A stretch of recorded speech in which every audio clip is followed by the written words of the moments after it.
3 দিনের টানা বৃষ্টিতে জলমগ্ন সাতক্ষীরার তালা উপজেলার নিম্নাঞ্চল। ভেসে গেছে ফসলি জমি, মাছের ঘের। কারো ঘরবাড়িতে পানি উঠেছে এবং চরম দুর্ভোগে পড়েছেন এসব এলাকার বাসিন্দারা। দ্রুতই সরকারি খাল দখলমুক্ত করার দাবি জানিয়েছেন গ্রামবাসী। স্যান্ডেলিনা সো, রূপচর্চায় আভিজাত্য। কদিনের ভারী বৃষ্টিতে ডুবেছে সাতক্ষীরার তালা সদরের জিয়ালানলতা গ্রাম। তলিয়েছে রাস্তাঘাট, পানি ঢুকেছে বাড়িঘরেও। বৃষ্টি থেমে আসলেও এখনো পানিবন্দী নিকারিপাড়ার কয়েকশো পরিবার। জ্বলছে না চুলা, দেখা দিয়েছে খাবার ও বিশুদ্ধ পানির সংকট। ভেঙে পড়েছে স্যানিটেশন ব্যবস্থা, ছড়াচ্ছে পানিবাহিত রোগ ব্যাধিও।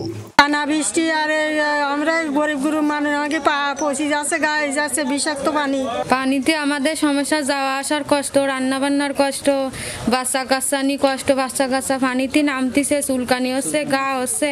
বাড়ি পড়ে গেছে বাসায়, এখন আমি থাকতে পারতেছি না। মসজিদে মনে করেন যে লোকজন নামাজ পড়তে আসতে পারতেছে না, ওইদিকে ডিপ টিউবওয়েল, ওইখান থেকে প্রতিদিন পানি আনা হয়, মামুনেরা পানি আনে, সেটা আনতে পারতেছে না, রান্না বান্না বন্ধ। স্থানীয়দের অভিযোগ, পানি নিষ্কাশনের পথ সরকারি খাল দখল করে মাছের ঘের করেছেন প্রভাবশালীরা। তাই বৃষ্টিতে দেখা দিয়েছে জলাবদ্ধতা। পুকুর, জলাশয়ের মাছ ভেসে যাওয়ার পাশাপাশি জলাবদ্ধতার কারণে ফসলেও ক্ষতির শঙ্কা চাষিদের।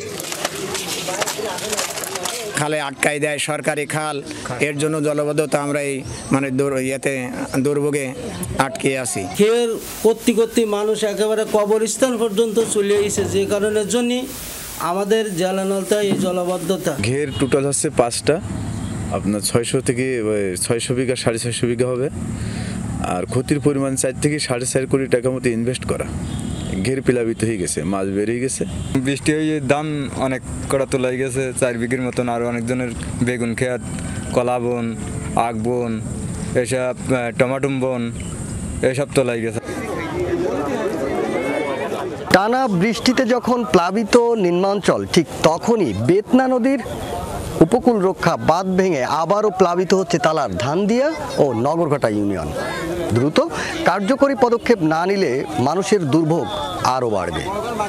আকরামুল ইসলাম, যমুনা নিউজ, সাতক্ষীরা।